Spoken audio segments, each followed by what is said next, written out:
Bueno, otra vez nosotros. Bienvenidos una vez más a nuestro curso, a nuestro módulo sobre las primeras vanguardias.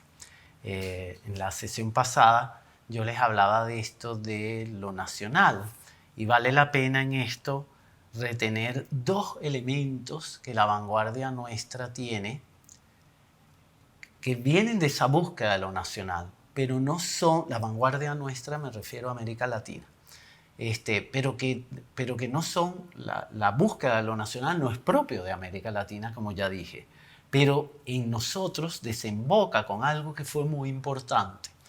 Una es la negritud y el otro el indigenismo. Voy a ir al primero, la negritud. Normalmente eso se refiere así como la negritud es lo relativo a lo negro. Bueno, sí, pero no también.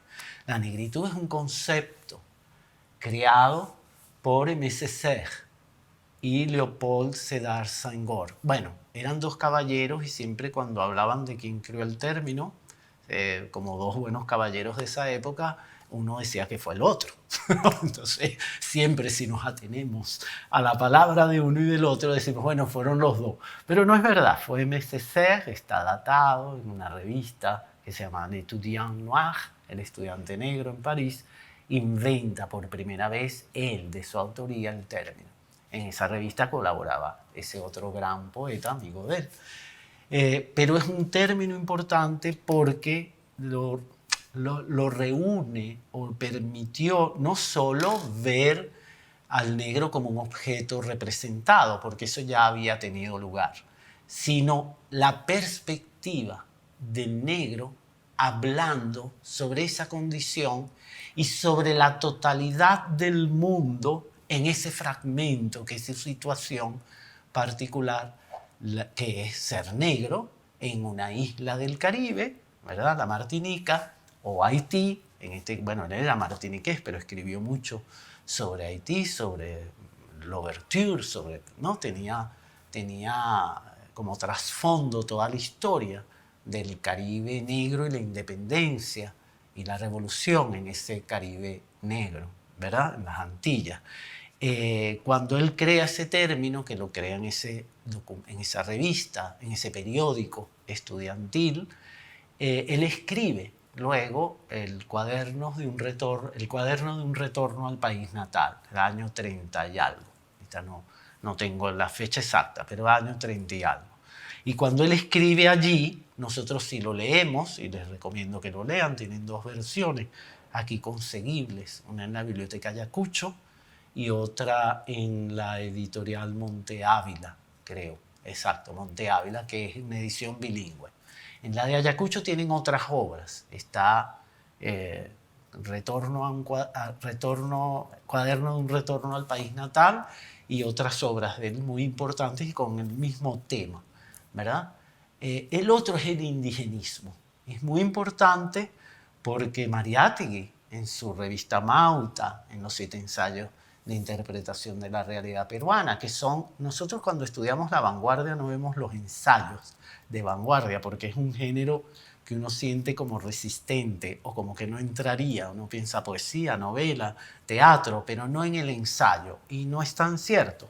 Las ideas, hay ideas de vanguardia e ideas retrógradas o ideas conservadoras, ¿verdad? Y hay vanguardistas que tienen de retrógrado y conservador, no sé si en sus ideas, pero sí en su tesitura, en su texto, en su textualidad, ¿verdad?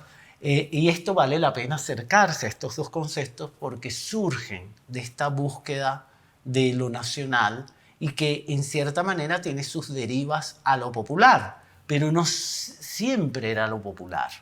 La búsqueda, la fibra indigenista en Vallejo no siempre pasa por lo popular. Si uno lee Trilce, no puede decir que es un poemario popular, porque es un poemario sumamente, yo no sé si calificarlo hermético, porque a veces pienso que es tan concreto que por eso no vemos lo que está diciendo. Pero digamos que no es fácil, no es un poema para las masas, no es un poemario, un libro de poesía para las masas, pero tiene, según Mariátegui, nada menos y nada más, el marxista, él veía allí, en esa poesía de Vallejo, el verdadero indigenismo. Porque lo que había antes era indianismo, una visión folclórica, paternalista, condescendiente, vamos a decir así, del indio, ¿verdad? Una visión a veces como estetizante, idealizadora, sublimada del indio, pero que no representaba, no mostraba la verdadera simbología desde la psique, la perspectiva, la visión y la voz del indígena. En este caso, en el caso de la negritud, desde la psique, la simbología, la imaginación y la voz del negro. En la negritud, como en el indigenismo, es muy interesante porque en los sitios que nace tienen eso que han llamado algunos críticos disglosia en la lengua, porque hablan quechua en el indigenismo, por ejemplo, o náhuatl, y escriben en español. Y en el caso de la negritud, hablan en creole, pero escriben en francés. Y es muy interesante allí tomar o retomar lo que decía M.C. que en algún momento le reprocharon o le dijeron por qué no escribía en creole. Y él dijo, porque en creole primero llega menos personas. Ya por ahí, ¿verdad? Lo mismo decía Fela Kuti, el cantante nigeriano, que decían, pero ¿por qué no habla usted en la lengua? No, yo canto en inglés porque así llega a toda África. Y no es lo mismo, ¿verdad? Protestar y decir y denunciar en la lengua que te va a entender tu tribu que te van a entender todas las tribus. Obviamente es una estrategia loable, ¿verdad? Algo así arguye M.C., pero él también arguye algo muy interesante. El color es creole, pero la figura en la gramática, en la lengua, la prosodia, es francés. O algo así como, la lengua y la gramática es francés, pero la expresión es creole, ¿verdad? Igual ocurriría con el indigenismo, ¿verdad? Hay un acento, un pedal, una nota en ese piano, en esa melodía, que no es el español que está dada por el náhuatl. Y no son léxicos, no son muestras lexicales, no es una palabrita aquí, otra allá, que es como el coloquialismo, no, es en la perspectiva del narrador, en la perspectiva de quien habla y quien escribe. Esto es muy importante para el que escribe o compone, que yo puedo usar una lengua, la lengua oficial, yo puedo usar la gramática que tiene unas leyes, que tiene, ¿verdad?, unos estatutos que no podemos violar porque si no, no nos entendemos. Pero la expresión es una lengua que tiene que ver con esa lengua pública y con una lengua interior del que está expresando, hablando. Y esa expresión tiene mucho que ver con su religión, con su clase social, con todo lo que está allí. Es decir, alguien como Césaire no podía escapar del creole y alguien como Vallejo no podía escapar de lo indígena, del quechua. ¿Ves? Eso era un poco lo que trataba de decir Césaire refiriéndose al creole. Ahora bien, ¿cuáles son las características? Yo dije que caracterizar no me gustaba mucho, pero bueno, lo vamos a hacer, porque es una clase. Los profesores tenemos a veces el destino feo de caracterizar o decir rasgos de alguna cosa de los que después nos desdecimos. Espero que no tan rápido de esto. ¿Cuáles serían los rasgos esenciales o comunes en todas las vanguardias que, como ya sí creo que les he mostrado, son tan distintas en el fondo? Bueno, son, primero, la originalidad y la imaginación como las fuentes imprescindibles de la creación. De hecho, el creacionismo se sostiene sobre esto. La originalidad y la imaginación como las fuentes imprescindibles de creación. En segundo lugar, la emergencia o insurgencia, esto es muy relevante, importante, del inconsciente, del irracionalismo. No se compone solo con los elementos conscientes y racionalistas de la memoria y del conocimiento. Se compone también en gran parte conscientemente y con la razón, pero con una conciencia y una razón que le dan abrigo, le abren las puertas y a veces, francamente, las puertas abiertas totalmente al inconsciente, a nuestros instintos y aspectos no iluminados por el racionalismo. Aquí van a ser muy importantes los escritos tanto de Nietzsche como de Freud, ¿verdad? Si en lo político van a ser muy importantes los de Marx, en este aspecto van a ser muy importantes los de Nietzsche, los de Freud. El rechazo del imperio de la lógica y la sintaxis, esto es, de la pura racionalidad del lenguaje y el pensamiento. Por eso van a ser muy importantes aquí el flujo, eso que se llamó el monólogo interior o flujo de la conciencia, el fluir de la conciencia que, como ustedes saben, constituye como uno de los aspectos centrales tanto de la obra de Virginia Woolf como de la obra de James Joyce, ¿verdad? Bueno, podría decir que fueron como los artificios de ello para poder hablar, reflejar, representar, reflexionar, atrapar también, manipular la fluidez del tiempo que constituía, como les dije en las sesiones pasadas, bueno, un piso diferente, ¿verdad? En el siglo XX, dado todos los inventos, todas las transformaciones que había creado como esa brecha, esa ruptura, ese estrellamiento, no solo de la conciencia, sino también de las experiencias de tiempo y las experiencias del espacio, ¿verdad? Entonces, ¿cómo atrapar al tiempo? El tiempo histórico, el tiempo biográfico, el tiempo interior. Yo siempre le digo a los estudiantes, hagan un experimento.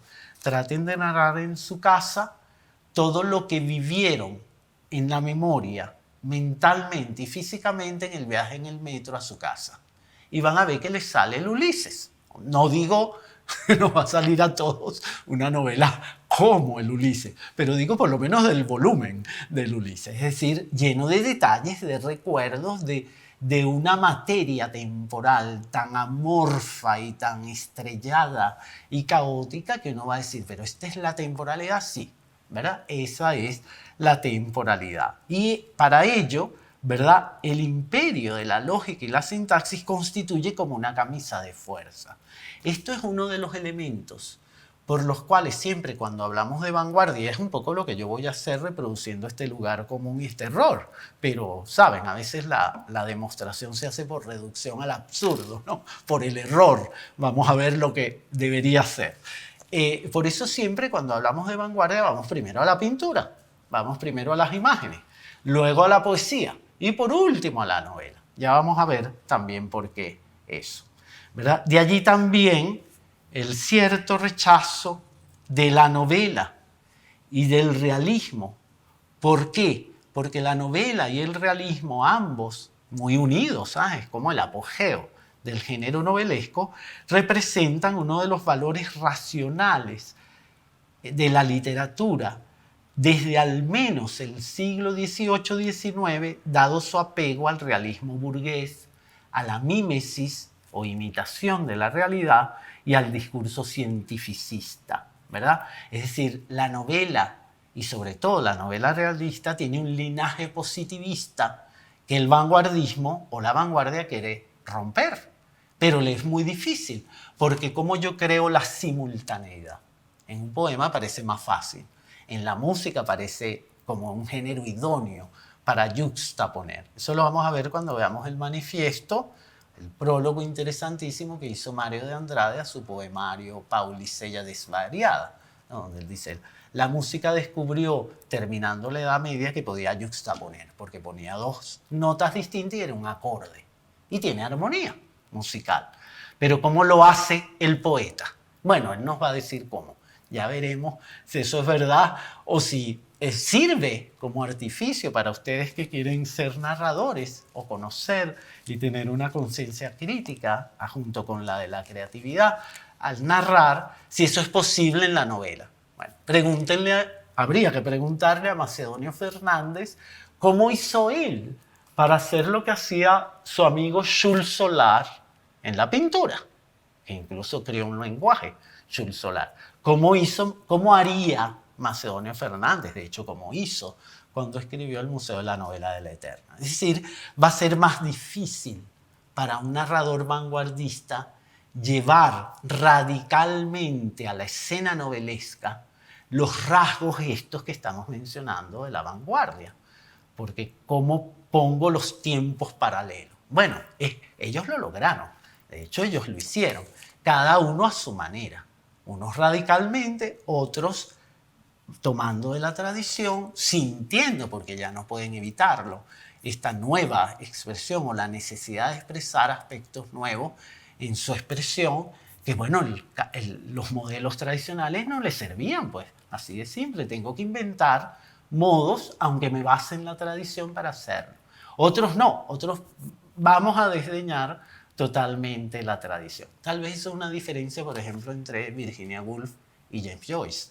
De hecho, ella rechazó para la imprenta, la Hogarth Press, el manuscrito del Ulises. Un pelón, mira, hasta Virginia Woolf se equivoca. Pero lo que le pesó a Virginia Woolf nos pesa a todos. Nosotros leemos La señora Dalloway corrido. Cuando hicieron la película Las Horas fue un bestseller otra vez, Las Horas. Pero si fuera el Ulises de Joyce, por más que yo lo lleve al cine, es un bestseller. Cuando la gente lee uy, esto se puso difícil. Pues no estamos entendiendo porque es una novela hecha con estos elementos tan difíciles de transponer a la narrativa. Pareciera más fácil en la pintura y en la poesía que en la narrativa. Claro, si nosotros buscamos, y ya los hay, y muchos, estudios sobre la cantidad de obras narrativas publicadas en La Vanguardia, vamos a decir, pero ¿quién dijo que fue difícil para la narrativa? Es verdad, en número, es verdad, sí lo hay mucho y cada vez más, ¿verdad? Se descubren más obras escritas durante la vanguardia. Y si pensamos en la otra vanguardia, tendríamos más aún. Y en esa época se escribió muchas novelas. Es todavía un género poderoso la novela en las primeras décadas del siglo XX. Todavía lo es, ¿no? Con la competencia del cine, la televisión, Netflix, todo los YouTube, todo lo que sabemos, todavía la novela se parapetea. Incluso la poesía todavía se parapetea.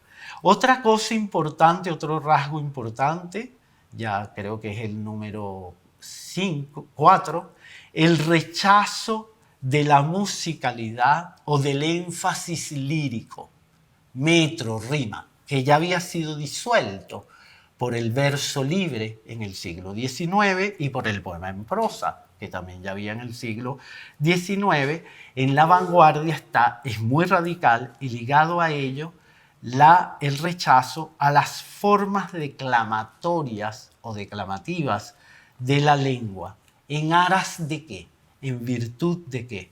De un ritmo otro, de un ritmo diferente, más inconsciente, más expansivo, más, voy a decir una palabra que me da risa porque parece coloquial, atómico, pero en el sentido de más fragmentado, pero también más como con un cauce subterráneo que va uniendo todos esos fragmentos, más subterráneo y primitivo ese ritmo. Y ese es lo que está buscando el poeta de vanguardia. Otro rasgo, el rechazo o cuestionamiento de la propia calidad de arte o del propio valor de arte, de los valores institucionales del arte y de la cultura. Con la vanguardia y con las primeras vanguardias van a hacer algo que va a tener una repercusión inmensa hasta nuestros días en las segundas vanguardias que ustedes van a ver en otro módulo con el profesor Casal, que es eso que se llama la contracultura. Hay una cultura que va contra la cultura oficial. Esto surge aquí. Lo vamos a ver con una mayor bulla, con mayor ruido, con mayor belleza también en las segundas vanguardias, con mayor impertinencia también en las segundas vanguardias. Pero ya en estas primeras surge eso que se llama lo contracultural. No era un concepto tan manido, va a ser manido en la época de la cultura de masas, como dije, a partir de los años 50 y 60. Pero aquí es que empieza a surgir ese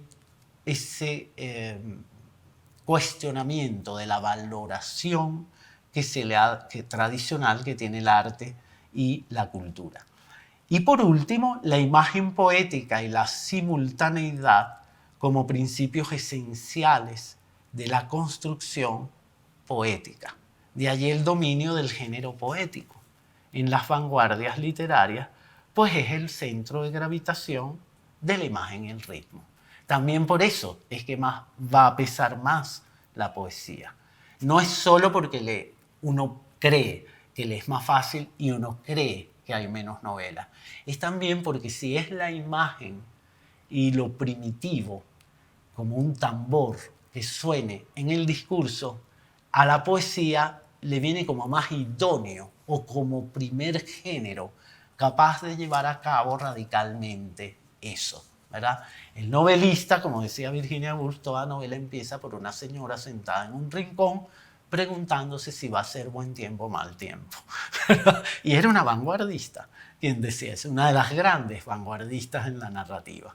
Entonces, si ella lo decía así, bueno, todo novelista tiene ese desafío. Yo quiero mostrar la simultaneidad, yo quiero representar a una mujer como la mujer con guitarra de Picasso, ¿verdad? Pero, ¿cómo lo hago en una novela para que ella se vea cúbica, cubista, para que haya ubicuidad del narrador, para que haya esa fragmentación y simultaneidad de la experiencia temporal? Obviamente que el narrador, como está obligado primero a ver esa mujer sentada en un rincón, viéndose por la ventana, a ver si va a ser buen tiempo o mal tiempo, viendo lo convencional, ¿verdad? Porque nos hace un mundo familiar, aunque lo disloque y lo distorsione el narrador, va a tener que partir de ello. ¿Cómo lo va a hacer? Bueno, nosotros vamos a ver que hay novelistas muy radicales y hay novelistas que le prestaron atención a la señora sentada en el rincón a pesar de lo vanguardistas que eran, ¿verdad? Yo quería, viendo todo ello con ustedes, unas imágenes simplemente que recogen un poco lo que he dicho acá en estas sesiones. La primera diapositiva o imagen es la que lleva título y tiene de trasfondo una imagen que creo que vamos a ver más adelante, que es un ensamblaje de Duchamp, de Marcel Duchamp, uno de los una mezcla de ready-mades, peine, una caja con estuche, pero después vamos a ver que parece un cuadro, aunque es un objeto construido, compuesto, es una composición, ¿verdad? La segunda diapositiva tiene un epígrafe que yo quisiera, un poco contradiciendo hasta el espíritu del diplomado, que tiene el auge, le debemos dar, y mi curso yo creo que lo tiene, con lo latinoamericano y venezolano. Sin embargo, yo quisiera que nos acompañara durante todo el curso este epígrafe, para mí, una entrañable amiga, una vieja amiga que nunca me conoció ni me podrá conocer, que es Virginia Woolf. Ella dice, ustedes lo van a leer, está en inglés y en español, la traducción es mía. Dice así, lo voy a leer solo en español. Esto sale en su diario, el 22 de noviembre de 1917, en plena Primera Guerra Mundial.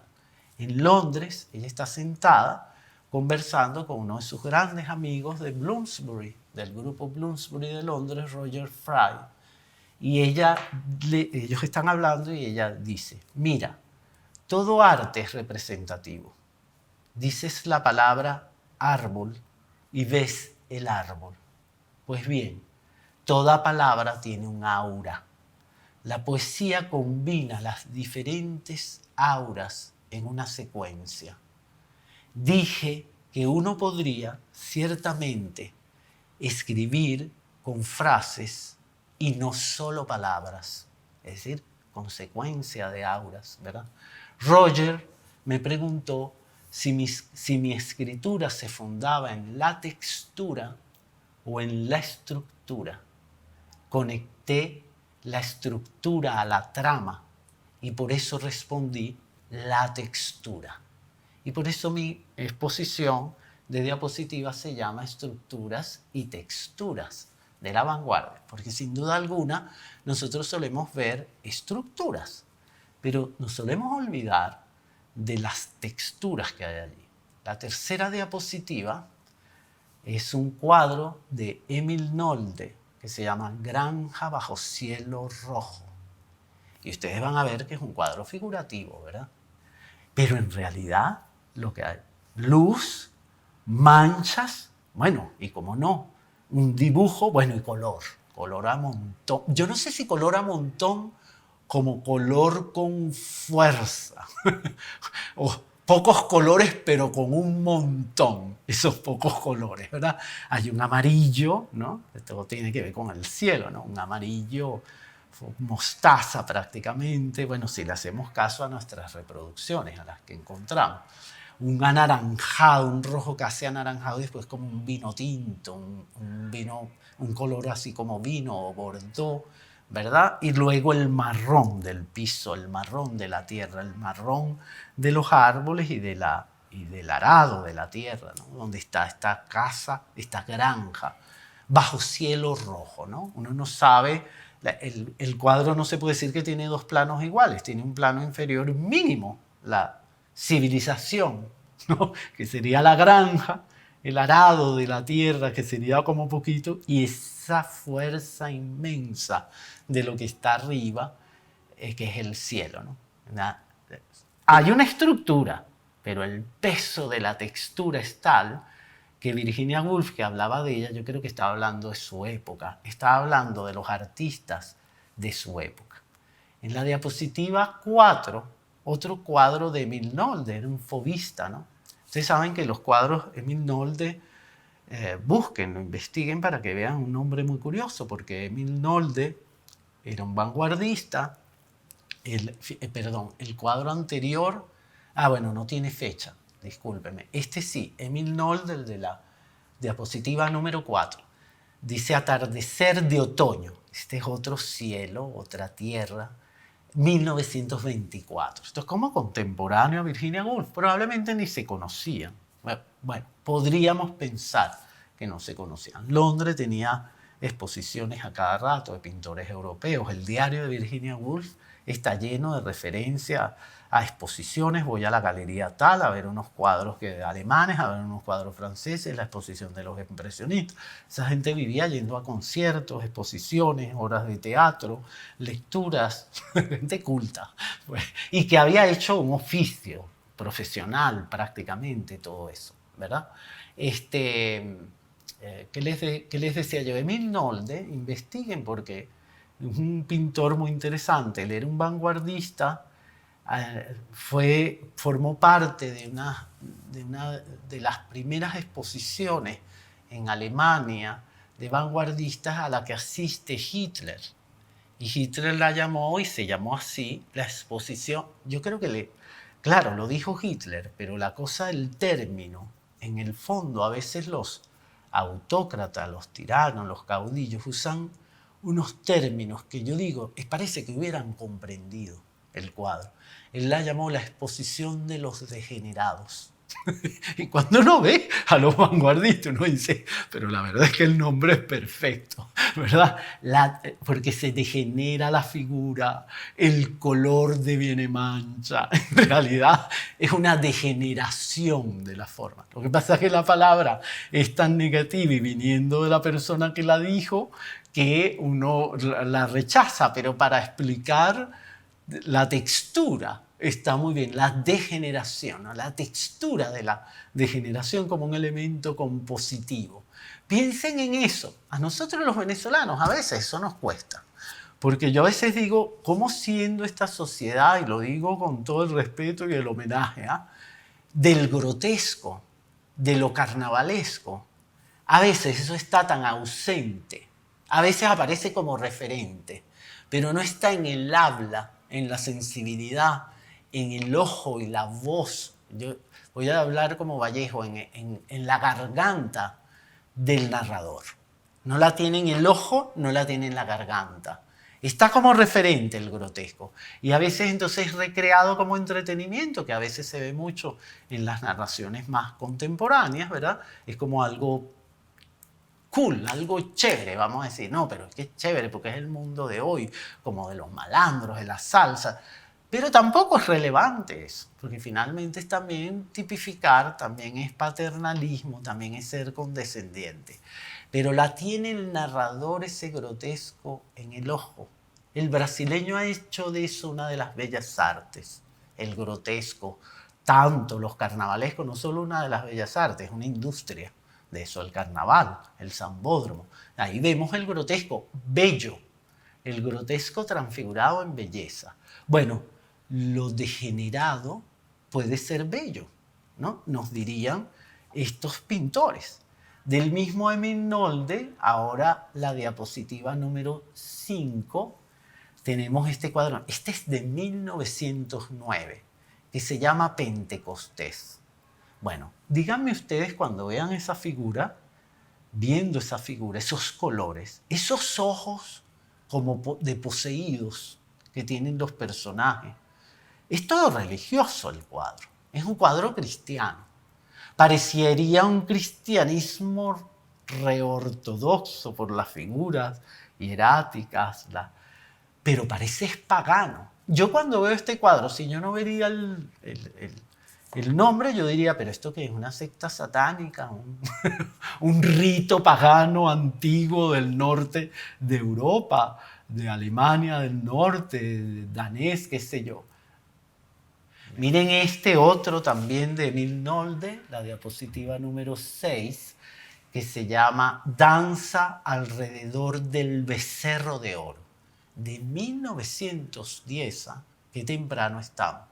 Y díganme si eso no es una danza erótica, díganme si eso no parece, bueno, un ballet de Sonia Zanoja. Ella no bailó en ballet, ella era casi siempre hacía solos, ¿no?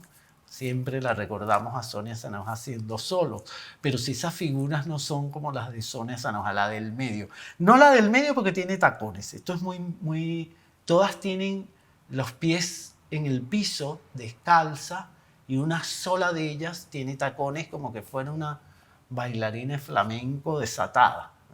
Casi primitivo, un cuadro de lo primitivo. Y muestro esto para que vean la búsqueda de lo nacional. La pradera, el paisaje propio, los ritos propios y ahora una fiesta propia. Bueno, si esto fuera realista o fotografías, diríamos que es un trabajo de folclore, de investigación del folclore.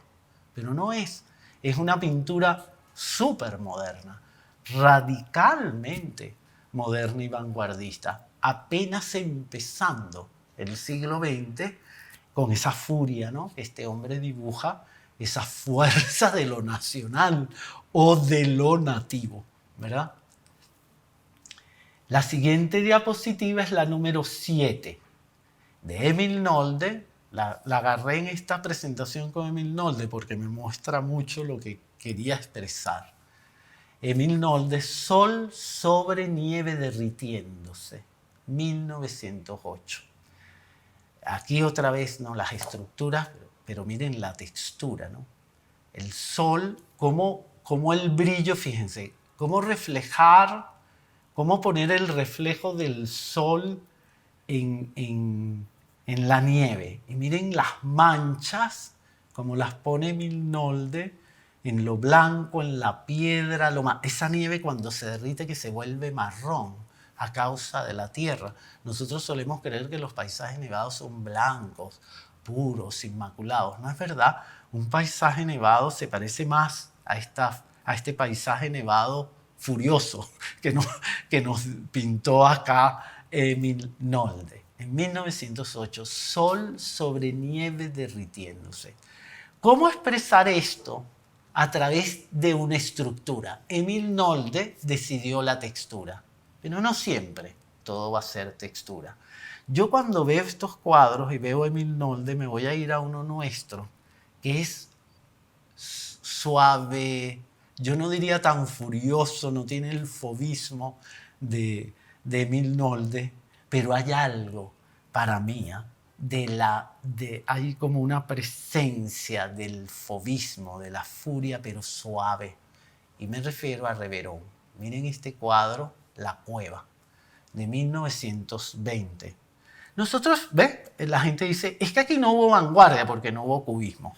pero a mí me perdonan si este anterior, vuelvo a la diapositiva 7, Sol sobre nieve derritiéndose, es vanguardia, 1908.